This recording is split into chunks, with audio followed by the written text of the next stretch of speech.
참 예수님, 방금 소개받은 김정환 프란시스코 신부입니다. 시작 기도로 특강 시작하도록 하겠습니다.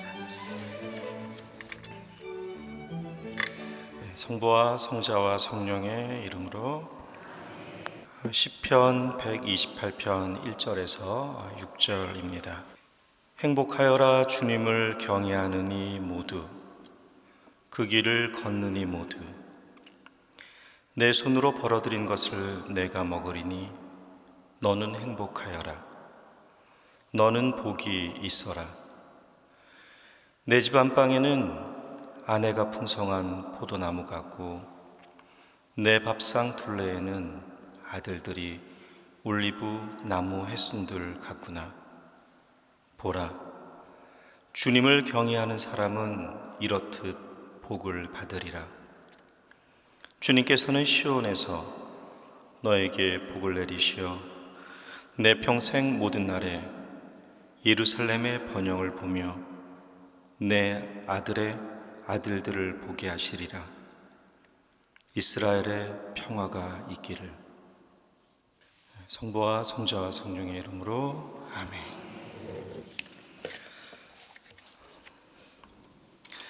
여러분들 사순시기 잘 보내고 계신가요?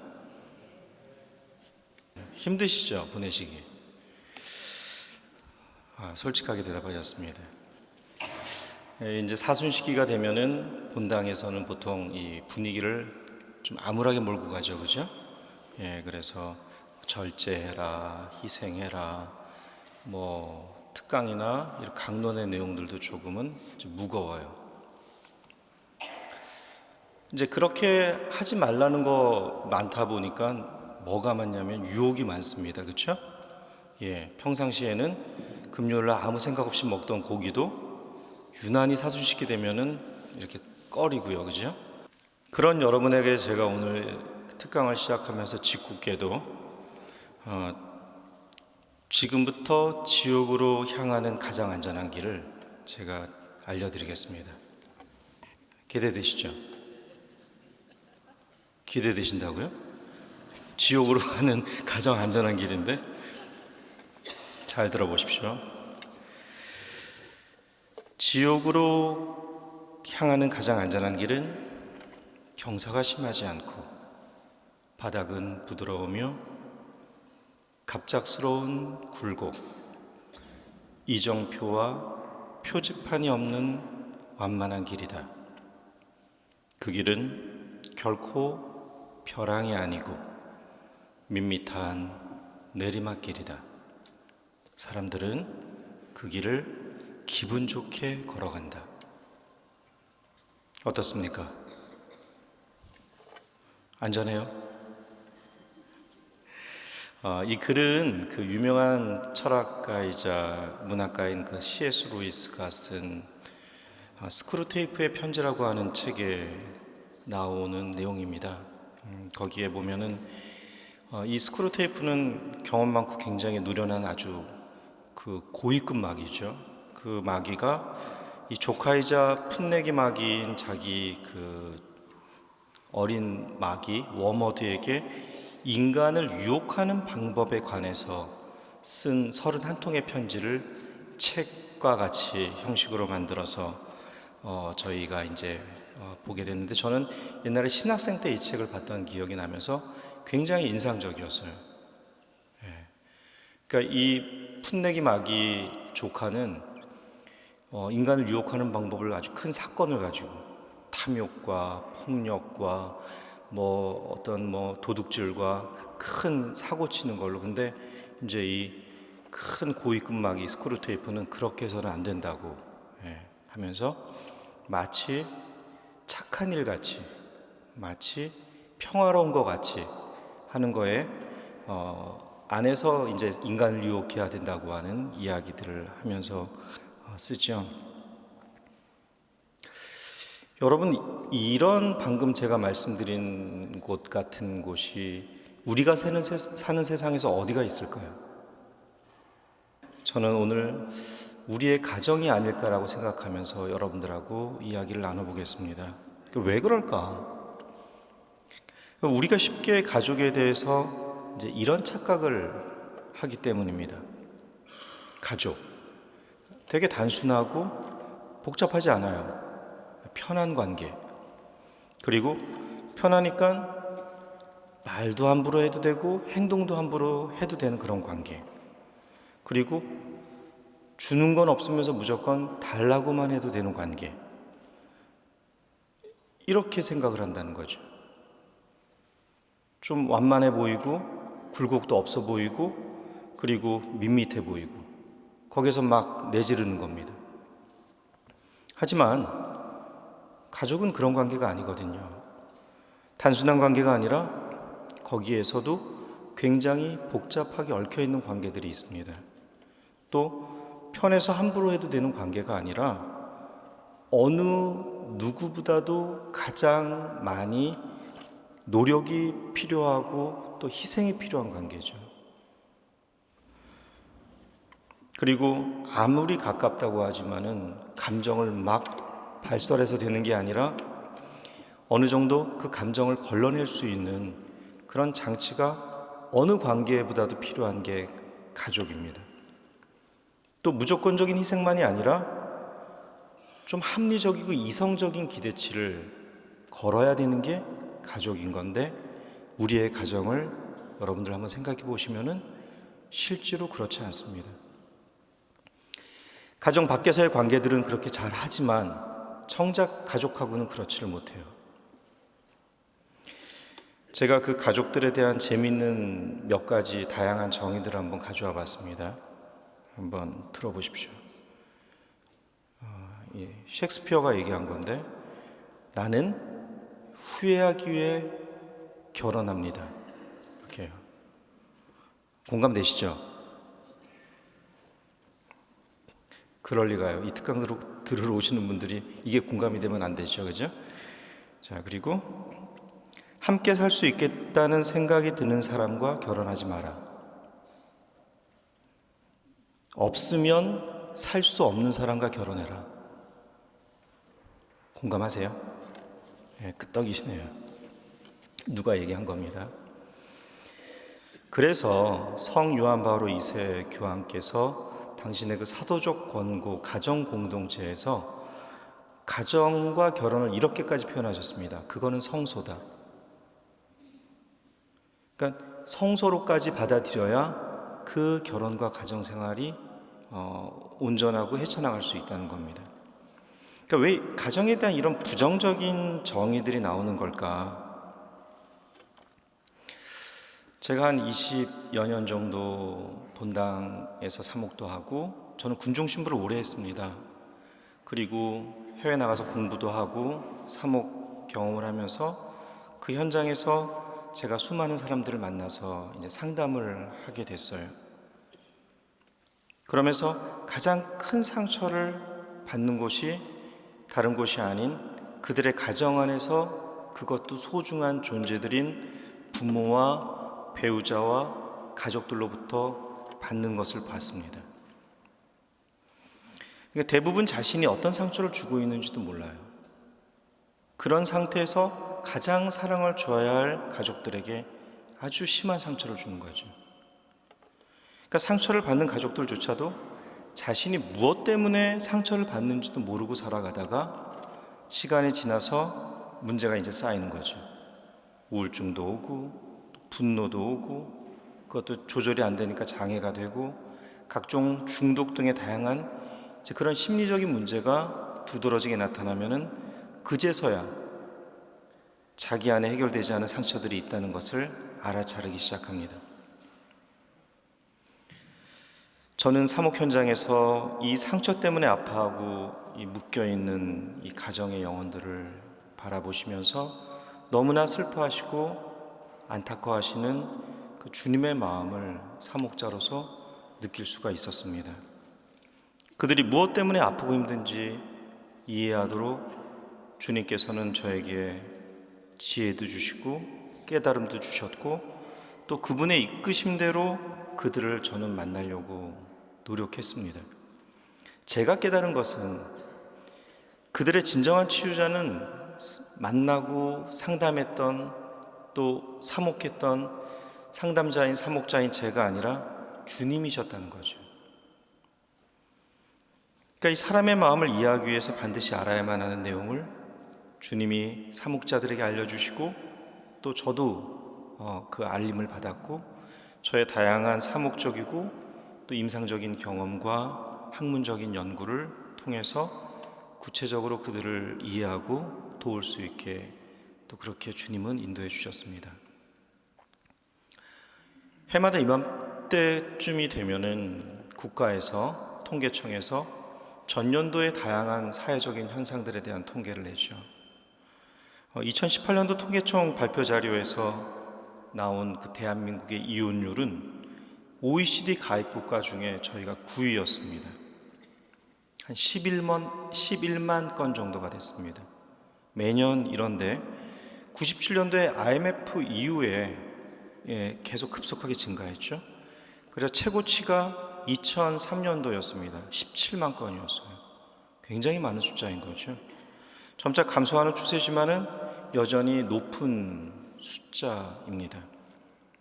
그리고 그 이혼하는 나이대를 보면은 혼인 지속 기간이 20년 이상 된 부부가 31%로 제일 많아요. 그 다음 많은 게 결혼한 지 얼마 안 되는 5년 미만의 이혼율이 22%가 넘습니다. 그러니까 이 숫자는 우리가 많은 것을 생각하게끔 하죠. 그러니까 자녀를 낳아서 잘 양육하고 기르고 이제는 그 부부가 본인들의 어떤 삶을 더 이렇게 재미있게 행복하게 엮어나가야 되는 그 시점에 가장 많은 이혼을 하고, 또 이제 막 결혼을 시작하는 5년 미만의 부부들이 서로의 그 서약을 포기한다는 겁니다. 그리고 그 이혼의 원인이 45%가 성격 차이나 경제적인 이유예요. 근데 제가 볼 때는 이 가족의 위기 및 그 해체의 원인이 표면적으로는 성격 차이라고는 하지만은 그 이면에는 주로 그들에 대한 상담을 하다 보면은 가치관의 차이도 굉장히 많고요. 자녀에 관한 문제도 많고 또 고부 간의 갈등 등도 많고, 그리고 그 기저에 가장 기본적인 게 관계와 소통의 문제들이 저변에 깔려 있습니다. 제가 지난해 12월부터 평화방송 라디오 생방송으로 진행되는 그 우리는 코이노니아 매주 금요일 코너 중에 이제 오후 4시부터 진행을 하는데요. 그게 아시시 프란시스코의 그 행복한 가정 레시피 이제 보시니 좋더라를 진행을 하고 있습니다. 가정 이야기들을 하고 있습니다. 그러면서 그 방송을 하는 동안 많은 사연들이 올라오고 또 상담을 해달라고 많은 그 사연들을 보내주세요. 근데 그 올라오는 청취자들의 가장 많은 가정의 수많은 사연들의 공통적인 키워드는 이런 성격 차이의 문제에서부터 비롯되는 관계와 이 소통의 문제들을 많이 호소하세요. 부부가 대화가 안 된다, 대화가 없다, 그리고 부모가 자녀와 대화가 없고 대화가 힘들다라고. 제가 작년에 저희 재단 학교인 그 동성고등학교에 1, 2학년들을 대상으로 그 학교 폭력 예방과 그리고 성폭력 예방, 자살 예방 교육을 신부님 9분과 부제님 2분 같이 워크숍을 해서 그분들을 강사로 해서 강의를 나간 적이 있었습니다. 그 강의를 통해서 만난 학생들, 그리고 그 학생들로부터 받은 여러 가지 피드백 중에 그 가정 안에서의 어떤 소통에 대한 내용들을 보고 놀랐습니다. 그리고 또 같은 맥락으로 작년도 그 자살 예방 백서에 보면은 그 청소년 자살의 원인이 1위가 학교 성적이에요. 40%가. 그리고 2위가 뭐냐면 가족 간의 갈등이었습니다. 그것 때문에 스스로의 목숨을 끊고 싶다는 거죠. 근데 더 재미있는 거는 중학생의 45%가, 고등학생의 50%가 이런 자기의 생명에 대한 고민에 대한 나눔을 누구랑 하는지 아십니까? 친구랑 합니다. 1위예요. 그 다음이 엄마예요. 그 다음은 누구죠? 아빠가 아니라 없답니다. 수험생 아버지 역할을 누가 이렇게 얘기했습니다. 수험생 아버지 역할이 뭘까요? EBS 교육방송 녹화자. 공감하세요? 운전수. 운전해줘야 되니까. 또 뭐 알람 맞춰놓고 깨워주는 알람 시계 이렇게 얘기를 해요. 그러니까 아버지 역할에 대한 이러한 현상들은 결국 가정에서 여러분들 어떤 결과를 초래하는지 아십니까? 그러니까 자녀들의 자존감이 요즘 많이 문제가 되고 있잖아요. 이 자존감과 아버지의 결핍은 굉장히 밀접한 연관이 있습니다. 그러니까 무서운 아버지 밑에서 자란 아이는 되게 무능력하고 용기가 없고 또 두려움도 많아요. 굉장히 경직되어 있는 경우가 많습니다. 또 무관심한 아버지 밑에서 자란 아이가 어떠냐면 싸워야 할 때, 자기 주장을 해야 할 때 그렇게 하지 못해요. 그리고 또 이렇게 두려워해요. 뭔가 하는 것을. 또 한편으로 수험생에 밀리는 집안에서의 남편은 아이들에게 보통 무시당하거나 소외당하는 경우도 많이 봅니다. 그것 때문에 상담을 하러 오시는 분들도 많습니다. 그래서 이 아버지의 권위는 누구도 아니고 아내가 세워주셔야 됩니다. 이런 얘기 들어보셨습니까? 행복한 가정은 모두 비슷한 모습이지만은 불행한 가정은 저마다 불행의 원인을 가지고 있다. 그렇죠? 그러니까 톨스토이의 소설 중에 그 안나 카레리나의 첫 문장에 쓴 내용이에요. 그래서 이 가정이 불행해지는 원인은 실로 다양하다는 사실뿐만 아니라 동시에 이 세상에는 행복한 가정보다는 불행한 가정이 더 많구나라는 것을 암시하는 게 아닐까 저는 생각하면서 이 가정위기 상담을 많이 하다 보면은 너무나도 다양한 위기와 이 불행의 원인들, 그 이유들을 접하게 되는데 그때마다 저는 이 구절이 많이 생각이 납니다. 여러분들 혹시 그 부모되기 자격증 들어보셨습니까? 그 전문 직종이라고 하면 보통 우리는 법관, 의사, 교수, 엔지니어, 과학자, 뭐 저희 같은 성직자들이잖아요. 그러면 이제 그거 되려면 학위도 필요하고 그거 하기 위해서 공부도 많이 해야 되고 뭐 국가고시도 보고 자격증도 보잖아요. 그리고 또 되고 나서도 계속 공부하고 연구를 해야 됩니다. 그렇다면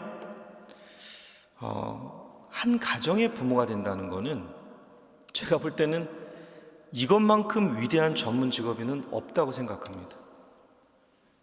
수십 년을 달리 살아온 성장 배경과 문화가 다른 두 인격이 만나서 행복을 이뤄야 된다고 하는 아주 지상 과제가 있잖아요. 어느 심리학자도 대신해 줄 수가 없죠. 거기다가 생명까지 잉태해서 그 생명을 양육해야 되는 어떠한 정말 교육학자보다도 더 위대해야 되는 이런 부모됨이 얼마나 더 전문성이 요구되는 직업입니까? 근데 여러분들은 그 부모되기 자격증을 가지고 계신가요? 라고 물으면 이제 뭐 부모는 그냥 되는 거지 않습니까? 그렇죠?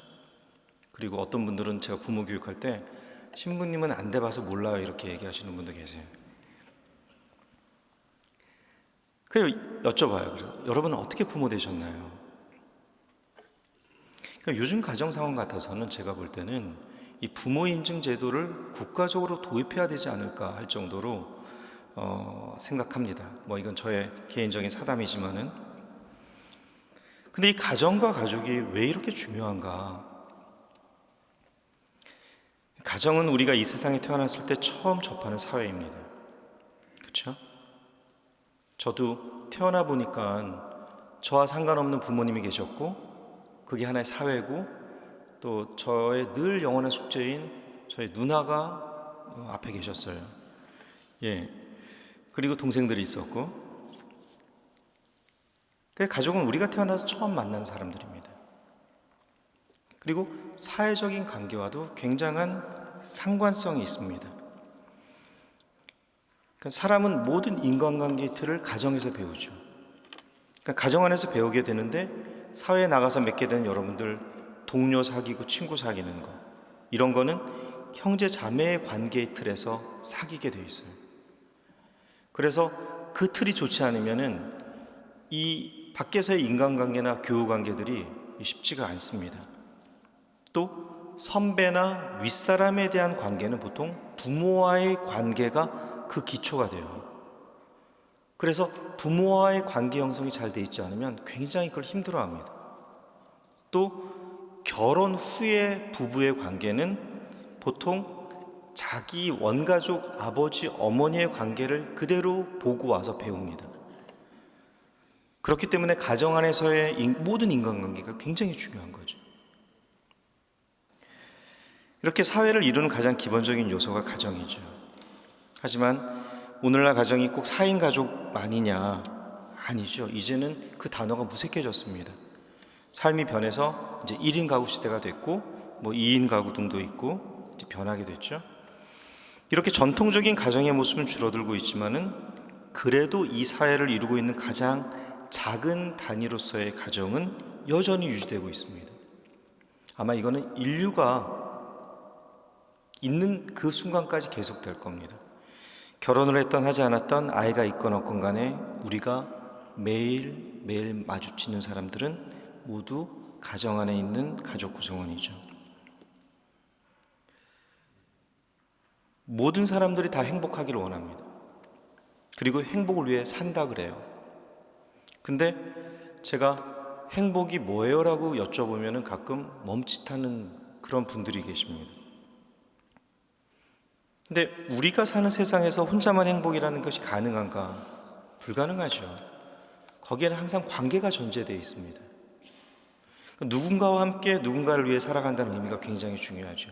여기서 누군가가 바로 가정인 거죠. 여러분들은 자녀가 행복하기를 바라시죠? 그렇죠? 네. 모든 부모는 그 누구보다도 자신의 자녀가 행복하게 살아가기를 소망합니다.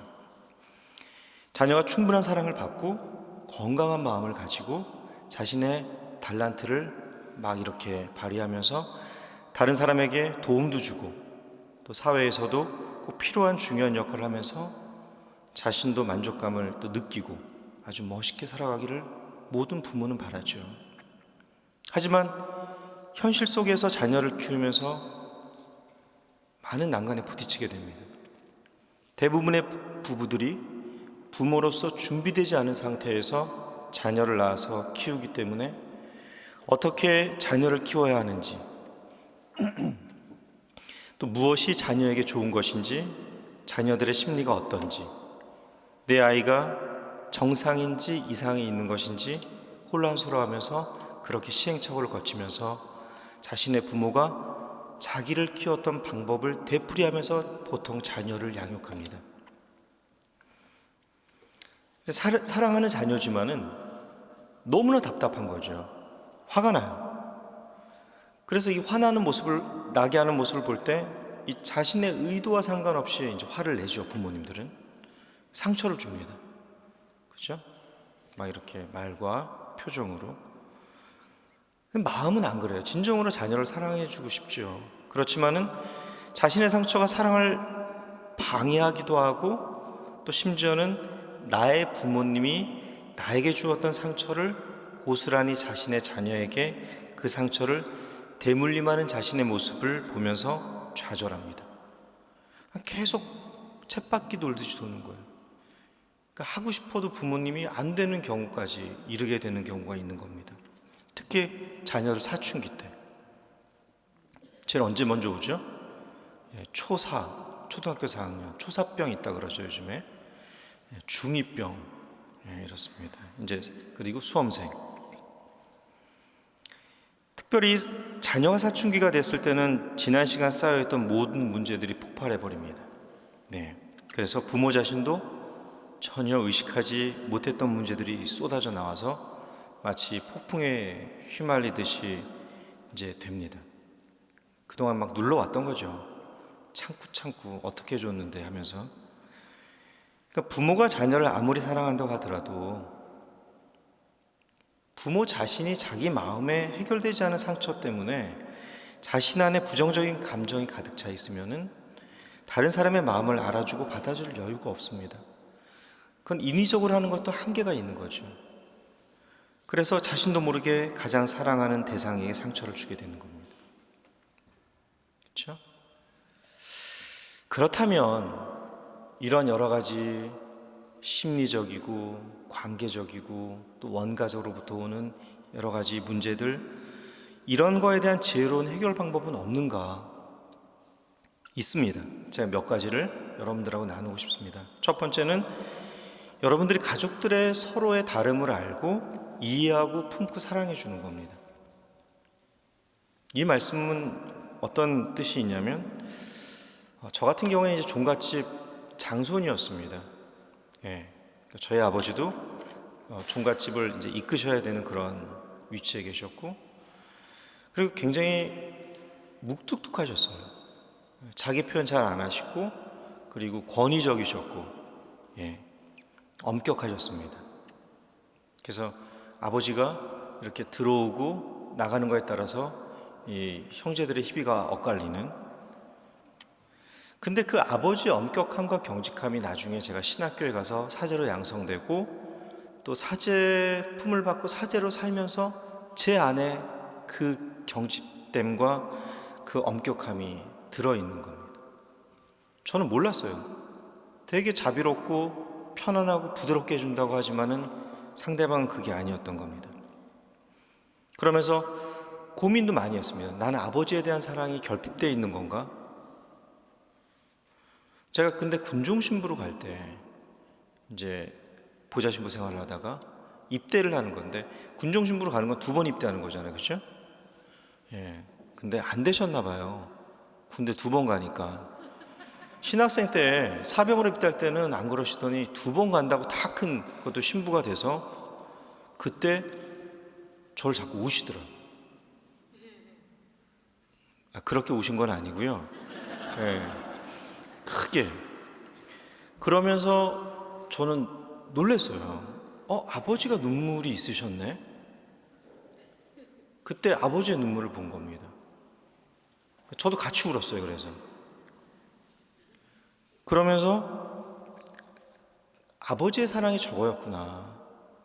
그러니까 저희 아버지는 그 사랑이 엄격함과 경직됨 안에서도 그 안에 있었던 겁니다. 그리고 다 케어해 주셨고 보살펴 주셨던 거죠. 그거를 표현을 당신의 방식대로 하셨던 건데 좀 변하셨나 봐요.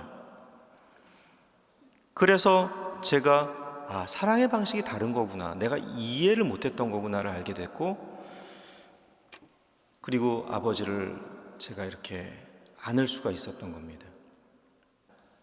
이 사랑이라는 단어를 예를 들면 사람마다 각자 생각하는 사랑의 모습이 다릅니다. 어떤 사람들은 사랑이 무조건 모든 걸 감싸주고 포용하는 걸로 이해합니다. 신경질 내고 짜증 내고 철없는 행동을 해도 그냥 웃어줘야 되는 거예요. 상대방은 무조건 받아줘야 되는 거예요. 이런 분들 계시죠. 반면에 또 다른 상대는, 사랑은 그게 아니에요. 오히려 객관적인 충고를 해주거나 이성적으로 판단해주거나 비판해서 나를 이렇게 발전시켜주는 거가 사랑이라고 생각하는 거죠. 이 둘이 만나서 사랑을 지속하기가 아주 쉽지가 않습니다. 양쪽 다 열심히 사랑을 한다고 하지만 어때요? 시간이 갈수록 괴로워 죽겠는 거죠. 이 경우는 부부 사이에도 마찬가지고 부모와 자녀 사이에도 적용이 되고 모든 관계에 적용이 되죠. 그래서 가정에서 부부가 부모와 자녀 사이가 사랑을 하려면 서로 사용하는 그 단어의 의미가 뭔지부터 알아보십시오. 내 자녀가 쓰고 있는 그 단어의 의미가, 내 배우자가 쓰고 있는 그 단어의 의미가 무엇인지를 알고 이해를 하려고 노력해야 됩니다. 혼인성사를 받을 때나 결혼사역을 할 때, 자녀를 탄생시킬 때 평생 사랑하겠다고 다짐하죠. 근데 왜 이렇게 이혼을 많이 하시는 거예요? 왜 이렇게 가정이 불화가 많은 거죠? 평생 사랑하겠다고 그렇게 다짐해놓고 그 의미가 다 각각이기 때문에 그렇잖아요. 사랑하겠다는 의미가 다 각각인 거죠. 내가 생각하는 사랑과 상대방이 생각하는 사랑이 무엇인지 아셔야 됩니다. 차이가 발생하면 발생하는 게 당연한 거고요. 그것을 어떻게 맞춰 나갈지 융통성을 발휘할 범위는 내가 어디까지인지를 여러분 보셔야 돼요. 말씀드렸지만 내가 원하는 모습이 되어야 사랑하는 것이 아니라 있는 그대로 상대방을 사랑하도록 노력하는 것. 그리고 원이 크게가 두 개가 있으면 가족들의 각자의 원이 있는데 따로 있는 부분도 있고 겹치는 부분도 있잖아요. 따로 있는 부분도 있구나를 여러분들이 인정하는 것이 굉장히 중요하다고 말씀드리고 싶습니다. 두 번째는 또 최선을 다해서 사랑을 해야 되지만은 완전할 수 없다는 것을 좀 인정하셔야 될 것 같습니다. 이런 얘기 들어보셨습니까? 모든 부모는 최선을 다하지만 모든 자녀는 상처를 받는다. 좀 모순된 말이죠. 당연히 상처를 안 받아야죠. 당연히 기쁘고 감사해야 되는데 안 그렇습니다. 그러니까 자녀들은 본인이 원하는 삶도 살고 싶지만은 무조건적인 지지와 사랑도 받고 싶다는 거죠. 그게 자녀의 위치인 거예요. 그리고 부모님 세대에 불평을 하죠. 저마다 자기가 살면서 가장 간절히 원했던 거를 자녀한테 다 이렇게 해줬는데 다음 세대는 또 다른 걸 원하는 거예요. 그래서 사랑은 어렵다고 얘기를 하죠. 취미생활이나 자격증 따는 거 이런 거라면 본인이 열심히 하기만 하면 되지만 본인만 사랑은 그런 게 아닙니다. 내가 아무리 좋은 뜻과 의미를 가지고 있어도 상대방이 충족하지 못하면은 상대방이 그걸 기뻐하지 않으면 결과가 좋지 않죠. 그러니까 주는 사람과 받는 사람 모두가 만족한 결과를 이룬다? 착각인 거죠. 그럼 우리는 어떻게 해야 되나?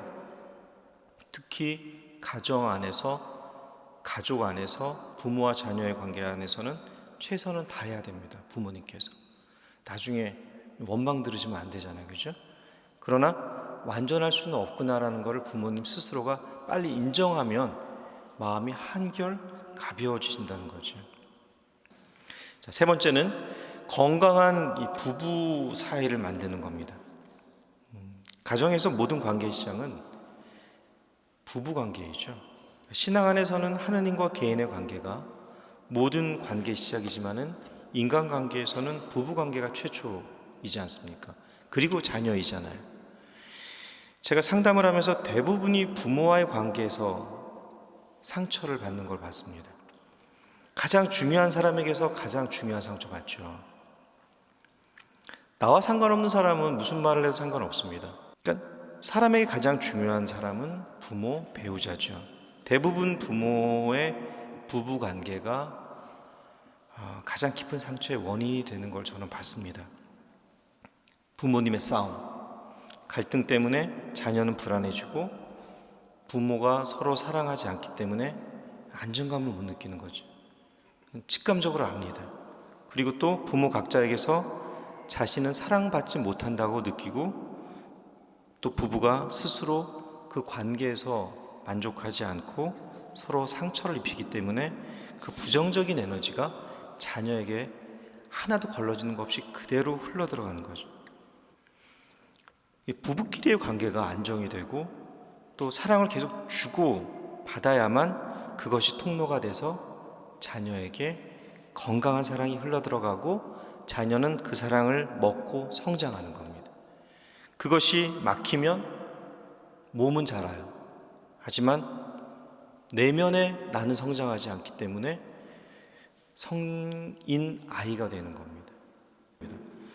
우리는 부부가 되기 전에 서로에 대해서 이 사람은 내가 평생 연구하고 이해하고 품고 사랑해야 할 대상이다라고 전제로 해서 시작해야 됩니다. 하지만 보통은 우리는 결혼만 하면 이 사람은 나를 사랑하고 행복하게 해줄 거야. 나를 인정해주고 존중해줄 거야. 세상에 그 어느 누구보다. 이런 이상적인 헛된 망상의 꿈을 꾸면서 결혼 생활을 시작하기 때문에 실망하고 좌절하고 불신이 관계를 망치고 결국 그 부부관계를 해결하지 못하면 서로를 향한 분노가 쌓이게 되는 겁니다. 그래서 영적으로도 보면은 사탄이 사람을 무너뜨리기 위해서 집중 공략하는 관계가 어떤 관계인지 아십니까? 부부 관계입니다. 요것만 망가뜨리면 돼요. 다 도미노같이 다 망가뜨릴 수 있습니다. 친정 쪽, 그 다음에 시댁 쪽 가족 관계, 그리고 사회적인 연결되어 있는 관계, 특히 자녀. 아주 마귀들이 제일 좋아하는 거죠. 그러니까 부부관계가 가장 치열한 영적인 전쟁터입니다. 왜냐하면 인간이 받는 상처 중에서 가장 중요한 부분이 바로 부모님의 부부 갈등이에요. 그리고 이혼, 싸움입니다. 저도 부모님이 갈등이 있을 때면은 지금도 기억나요. 그때의 상황들이 굉장히 힘들어요. 그러니까 자신의 부부 관계의 문제들, 이런 문제들이죠. 그렇기 때문에 무엇보다도 여러분들이 부부 관계를 건강하게 만들어야만 자녀들이 사랑으로 채워지고 그리고 상처받지 않고 건강하게 성장할 수가 있습니다. 자, 그리고 이 마음이 목마르고 배고플 때는 여러분들이 희망과 의미 있는 말들을 먹으려고 노력하십시오. 들을수록 행복하고 맛있는 시원한 말들이 있습니다. 희망을 주고 의미를 주는 말들이 있습니다. 그래서 희망, 사랑, 행복, 기쁨 이런 말들을 자꾸 먹어야 됩니다. 마셔야 됩니다. 이렇게 할 때 내 존재감을 이제 찾는 거죠. 근데 이거는 또 누구랑 먹고 마시면 제일 효과가 좋은지 아세요? 내가 참 편하고 내가 가장 사랑하는 가족들과 함께 먹고 마실 때 효과가 제일 좋습니다. 그래서 이때 자기가 나는 참 괜찮은 사람이구나라고 느껴요. 그리고 나는 존재할 만한 가치가 있는 사람이라고 느끼는 거죠. 그렇다면 제가 이제 오늘 강의의 주제인 이 기쁨이 가득 찬 그것도 다른 기쁨이 아니라 사랑의 기쁨 가득 찬 가정을 어떻게 이룰 수 있을까? 결론으로 말씀을 드리면은 그 해법을 프란스 교황님이 기가 막히게 저희에게 알려주셨어요. 그거를 좀 소개를 해드릴게요. 제가 오늘 시작기도를 읽어드린 시편 128편은 2016년도에 성가정의 수호자인 성요셉 주길에 반포된 프란스코 교황님의 두 번째 교황 권고가 있습니다. 정말 가정에 관해서 이렇게 획기적인 어떤 글을 또 방법을 주신 거는 아마 역대 교황님도 계셨지만은 오늘날 이 시대에는 가장 너무나 소중한 게 아닐까 생각해요. 제목이 사랑의 기쁨이죠. 이런 현실적인 어려움과 고통들을 안고 있는 가정들에게 필요한 게 사랑입니다라고 얘기합니다. 여기서 교황님은 요한복음 15장 13절의 예를 드시면서 친구들을 위해서 목숨을 내놓는 것보다 더 큰 사랑은 없다는 이 사랑의 계명을 가정에 적용시키세요. 그러시면서 가정 안에서 자식에 대한 부모의 사랑이야말로 이와 똑같은 아낌없는 내어주는 사랑이어야 된다라고 이렇게 부탁을 하십니다. 그러면서 이 사랑이 어떻게 결실을 맺냐면 자비와 용서로 결실을 맺는데요. 가족에게 서로 베푸는 자비, 가족부터 용서하는 그런 노력에서 이 결실이 맺어진다는 겁니다. 그러니까 가족 서로에게 자신을 내어주는 이 사랑이 가정 안에 가득하려면은 교황님은 그 결혼 생활의 큰 특징으로 두 가지를 말씀하셨는데 기쁨과 아름다움을 키워나가세요라고 말씀을 하셨어요. 여기서 기쁨이란 무엇이냐면 그 육체적인 또는 물질적인 즐거움이 아닙니다. 이런 즐거움을 추구하는 데 집착하면 노예가 되죠. 거기에. 그거를 경고하셨고 또 이런 거는 결코 만족이 안 된다고 말씀을 하세요. 그러니까 결혼 생활이 만족스럽고 안락하고 즐겁기만 하지 않다고 말씀하시면서 긴장과 고통은 반드시 있다. 그리고 귀찮고 성가신 일도 그 가정 안에 함께 있다. 하지만은 이 참된 기쁨은 우리의 즐거움을 배가시켜주고 비록 육체적인 즐거움이 사라지고 난 후에도 다른 것들을 성취할 수 있도록 해준다라고 얘기를 하셨습니다. 또 아름다움을 말씀하셨는데 이 아름다움은 어떤 외적인 게 아니라는 겁니다. 이거보다 더 큰 가치, 그 사람 안에 담긴 하느님의 신성함을 발견하는 기쁨을 맛보게 해준 아름다움이라고 해요. 그러니까 더 이상 육체적으로는 매력을 지니지 않지요. 우리는 노화되어 가잖아요. 육체적으로는 자꾸 보면 또 이 실증도 나고 거슬리지 않습니까? 그죠? 그렇다고 하더라도 이게 있으면 그 사람의 내면의 선을 볼 수 있게 해주고 아름다움을 볼 수 있게 해준다는 겁니다. 그래서 상대방을 있는 그대로 바라보는 따뜻한 시선은 이 사랑의 아름다움을 체험하게 해준다고 말씀하시면서 기쁨과 아름다움이 가정에 있을 수밖에 없는 고통과 슬픔을 통해서도 성장시켜주고 또 역경을 극복하게 해주고 부부의 사랑은 더욱 깊어지고 그 고통을 겪으면서 성장한다라고 말씀을 합니다. 그러면서 세밀한 지침까지 주셨어요. 가정 안에서 작은 배려와 실천에서부터 이걸 만들어갈 수가 있는데 일단 대화할 때 이렇게 하십시오라고 얘기합니다. 상대방의 말이나 생각을 함부로 여기지 말라고 말씀을 하셨고요. 상대방의 생각을 이해하고 상대방의 관심을 대화의 출발점으로 삼는 게 필요하다. 그리고 교황님은 늘 열린 마음을 지녀야 된다고 강조하시면서 우리는 보통 내 생각에 사로잡혀 있는데 오히려 내 생각을 바꾸고 상대방의 생각을 좀 받아들이십시오. 또 아까도 제가 말씀드린 것 중에 다양성, 가정 안에 있는 획일성이 아니라 다양성 안의 일치를 추구하셔야 됩니다. 그리고 상대방의 마음을 상하지 않도록 단어도 좀 신중하게 선택해 주시고 또 이렇게 애정과 관심을 보이는 데 있어서 특히 토론할 때 자기 주장만 하지 말고 좀 들어주라고 얘기를 하는데 그런 것까지도 교황님이 관심을 가지십니다. 여러분들 우리의 자녀들은 누구를 닮았죠? 부모님을 닮았죠? 하지만 우선은 자녀들은 여러분 이전에 하느님의 모상입니다. 하느님을 닮았죠. 그러니까 아이들에게서 여러분들이 하느님의 형상을 보셔야 됩니다. 부모 자신도 그렇게 인식하고 아이들한테도 너는 하느님을 닮았어라고 자꾸 말씀해 주셔야 됩니다. 신앙의 가정 안에서는 너는 하느님의 놀라운 작품이라고 말씀을 해 주셔야 됩니다. 그리고 여러분들 마음 안에는 그저 나는 너네들을 돌보는 청직이라고 마음을 가지셔야 돼요. 가정은 누가 세웠나요? 이따가 이제 힌트를 드리니까 바로 하느님이라고 말씀하시고 여러분들이 세운 게 가정 아니신가요? 집이 장만되고 아내와 남편이 있으면 가정이 생긴다고 일반인들은 보통 생각을 하죠. 하지만 가정은 맞습니다. 하느님이 세우셨습니다. 하느님이 주권을 가지고 계시죠. 사랑의 하느님께서 사랑으로 세우신 게 가정입니다. 그냥 세운 게 아니라 사랑의 하느님이 사랑으로 세우셨습니다. 우리는 배우자에 대해서 하느님이 짝지어준 것이 아니라는 생각을 보통 많이 하게 되는데 물론 양면성이 있죠. 짝지어 주셨죠. 하지만 내가 선택했다는 것도 꼭 기억하셔야 됩니다.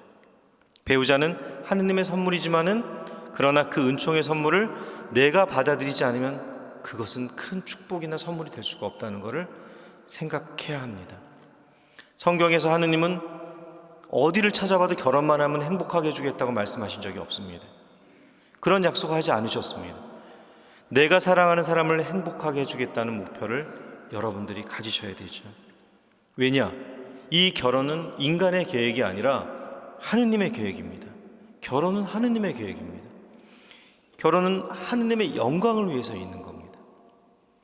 신앙의 가정도 경제적으로도 여러 심리적으로도 가진 고난이 있고 죽음의 두려움도 있죠. 하지만은 신앙의 가정은 어떠한 어려움과 고난에서도 절대로 포기, 절망, 염려하지 마셔야 합니다. 왜? 이 가정은 하느님이 세우셨고 지금 이 순간에도 하느님의 사랑의 하느님께서 사랑으로 지키고 계시는 가정이라는 것을 생각한다면 든든할 겁니다. 지금 여러분의 가정에 어떤 어려움과 고난이 있더라도 그것은 이 순간에도 하느님께서 우리에게 사랑의 기쁨 가득한 가정을 준비하고 계신다는 표징으로 여러분들이 생각을 하시길 바랍니다. 여러분 모두의 가정 안에 소중한 관계들이 주님의 사랑으로 저는 가득 채워지기를 기도합니다. 오늘날 어려움과 고통 속에 있는 많은 가정들이 믿음의 여정을 포기하지 않도록 힘내시기를 간곡히 부탁드리고, 사랑의 기쁨 가득한 가정 이루실 수 있는 그런 주님 부활의 큰 축복이 여러분 모두의 가정 안에 가득하시기를 기도드립니다. 그러면 제가 교황님의 권고 사랑의 기쁨 안에 있는 기도로 마치도록 하겠습니다. 성부와 성자와 성령의 이름으로. 성가정에 드리는 기도. 예수 마리아 요셉이시여, 성가정 안에서 저희는 참사랑의 빛을 바라보며 믿음으로 성가정을 향합니다. 나자렛의 성가정이여, 저희 가정도 친교와 기도의 자리, 복음의 참된 학교, 작은 가정교회가 되게 해주소서. 나자렛의 성가정이여, 다시는 가정들이 폭력과 배척과 분열을 겪지 않게 해주소서. 상처받거나 걸려 넘어진 모든 이가 어서 빨리 위안과 치유를 찾게 해주소서. 나자렛의 성가정이여, 가정의 거룩함과 불가침성, 하느님의 계획 안에 있는 그 아름다움을 저희가 깨닫게 해주소서. 예수 마리아 요셉이시여, 저의 기도를 자비로이 들어주소서. 아멘. 성부와 성자와 성령의 이름으로 아멘. 저의 이 부족한 특강을 끝까지 들어주셔서 감사합니다.